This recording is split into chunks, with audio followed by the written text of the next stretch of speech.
بسم اللہ الرحمن الرحیم۔ اللہ کے نام سے شروع جو بڑا مہربان اور نہایت رحم کرنے والا ہے۔ ایک شخص جس کا نام عامر یمنی تھا، اس کی ایک بیٹی تھی جو کولنج و جزام وغیرہ کے امراض میں مبتلا ہونے کے ساتھ ساتھ چلنے پھرنے سے معذور بھی تھی۔ عامر کے پاس ایک بت تھا۔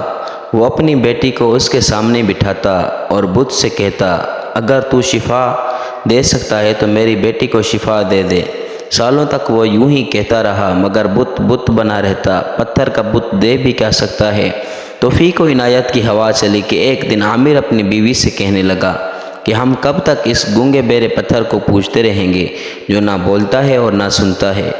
میں نہیں سمجھتا کہ ہم صحیح دین پر ہیں۔ اس کی بیوی نے کہا، ٹھیک ہے، پھر ہمیں ساتھ لے کر ہدایت کی تلاش کے لیے نکلو، شاید ہمیں حق کی طرف کوئی رہنمائی مل جائے۔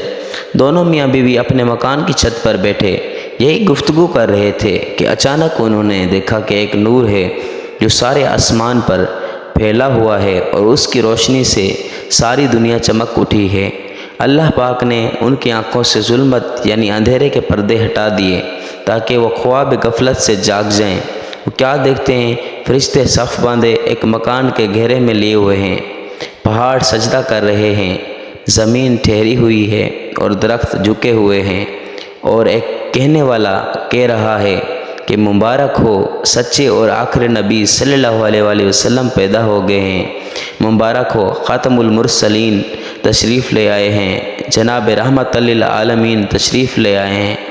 عامر نے اپنے بت کو دیکھا تو وہ اوندھے منہ زمین پر ذلیل خوار پڑا تھا۔ عامر کی بیوی کہنے لگی، ذرا اس بت کو تو دیکھیے، کیسے سر نیچا کیے زمین پر پڑا ہے۔ اتنا سنتے ہی بت بول اٹھا، خبردار رہو، بڑی خبر ظاہر ہو گئی ہے، وہ پاک ذات پیدا ہو چکی ہے جو کائنات کو شرف و افتخار بخشے گی۔ آگاہ رہو، وہ نبی صلی اللہ علیہ وسلم جن کی آمد یعنی آنے کا ہر ایک کو انتظار سا، جن سے شجر و حجر یعنی درخت اور پتھر باتیں کریں گے، اور وہ کہ جن کے اشارے سے چاند دو ٹکڑے ہوگا اور قبیلہ ربیہ و مضر کے سردار ہوں گے، وہ ظاہر ہو چکے ہیں۔ یہ سن کر عامر نے بیوی سے کہا، تو سن رہی ہے، یہ بت کیا کہہ رہا ہے؟ بولی، اس سے پوچھئے اس پیدا ہونے والے سعادت مند کا نام کیا ہے جن کے نور سے اللہ پاک نے سارے جہان کو روشن فرما دیا ہے۔ عامر نے کہا، ایک غیب سے آنے والی آواز، اس پتھر نے صرف آج ہی بات کی ہے، یہ تو بتا اس کا نام کیا ہے؟ جواب دیا، ان کا نام نامی اسم گرامی محمد صلی اللہ علیہ وسلم ہے جو صاحب زمزم و صفا یعنی حضرت سیدنا اسماعیل علیہ السلام کے بیٹے ہیں اور ان کے دونوں کندھوں کے درمیان مہر نبوت ہے۔ اتنے میں عامر کی بیمار بیٹی جو کہ نیچے بے خبر سو رہی تھی اپنے پاؤں پر چلتی ہوئی چھت پر آ گئی۔ عامر نے حیران ہوتے ہوئے کہا، اے میری بیٹی، تیری وہ تکلیف کہاں گئی جس میں تم مبتلا تھی اور جس نے تیرا جینا مشکل کر رکھا تھا؟ بیٹی نے جواب دیا، ابا جان، میں دنیا جہان سے بے خبر سو رہی تھی کہ میں نے اپنے سامنے نور کی تجلی دیکھی۔ میرے سامنے ایک بزرگ تشریف لائے۔ میں نے پوچھا، یہ نور کیسا ہے جو میں دیکھ رہی ہوں، اور یہ کون بزرگ ہیں جن کے مبارک دانتوں کے نور نے مجھ پر سایہ کیا ہوا ہے؟ جواب آیا، یہ عدنان کے بیٹے کا نور ہے جس سے کائنات پر نور ہو رہی ہے۔ ان کا نام نامی اسم گرامی احمد و محمد ہے، فرما برداروں پر رحم اور خطا کاروں سے درگزر فرمائیں گے۔ میں نے پوچھا، ان کا دین کیا ہے؟ جواب دیا، وہ دین حنیف یعنی سچے دین پر ہیں۔ میں نے پوچھا، وہ کس کی عبادت کرتے ہیں؟ جواب ملا، اللہ وحدہ لا شریک کی، یعنی اس اللہ پاک کی جو اکیلا ہے اور اس کا کوئی شریک نہیں۔ تو میں نے پوچھا، آپ کون ہیں؟ تو جواب ملا، میں ان فرشتوں میں سے ایک فرشتہ ہوں جسے نور محمدی صلی اللہ علیہ وسلم اٹھانے کا شرف بخشا گیا ہے۔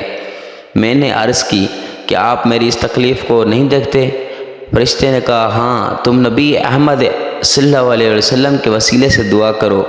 اللہ پاک نے فرمایا ہے، میں نے محبوب کی ذات پر اپنا راز و دلیل رکھی ہے، جو کوئی مجھ سے میرے محبوب کے وسیلے سے دعا کرے گا میں اس کی مشکل کو حل کر دوں گا، اور جنہوں نے میری نافرمانی کی ہے ان کے بارے میں قیامت کے دن اپنے حبیب صلی اللہ علیہ وسلم کو شفیع یعنی سفارش کرنے والا بناؤں گا۔ وہ بچی کہہ رہی ہے کہ یہ سنتے ہی میں نے اپنے دونوں ہاتھ پھیلا دیے اور اپنے سچے دل سے اللہ پاک سے دعا کی اور پھر اپنے ہاتھوں کو چہروں اور جسم پر پھیرا۔ جب نیند سے اٹھی تو ایسے تھی جیسے آپ مجھے دیکھ رہے ہیں۔ یہ سن کر عامر یمنی نے اپنی بیوی سے کہا، بے شک ہم نے اس مبارک ہستی کی عجیب و غریب نشانیاں دیکھی ہیں۔ میں ان کی محبت اور دیدار کے شوق میں جنگلوں اور دشوار گزار وادیوں کو طے کروں گا۔ چنانچہ عامر یمنی اور اس کے تمام گھر والے نور والے آقا صلی اللہ علیہ وسلم کی تلاش میں اٹھ کھڑے ہوئے اور مکہ مکرمہ کی سفر کا ارادہ کیا۔ سرزمین مکہ میں داخل ہو کر بی بی آمنہ کے مکان عالیشان کا پتہ پوچھ کر دروازے پر دستک دی۔ بی بی آمنہ خاتون رضی اللہ تعالی عنہا نے آنے کا مقصد پوچھا تو انہوں نے عرض کی، ہمیں اپنے لخت جگر نور نظر کا نور برسانے والا چہرہ دکھا دیجئے جس نے اپنی چمک دمک سے ساری دنیا کو چمکا دیا ہے، جن کے طفیل اللہ کریم نے کائنات کو روشن فرما دیا ہے۔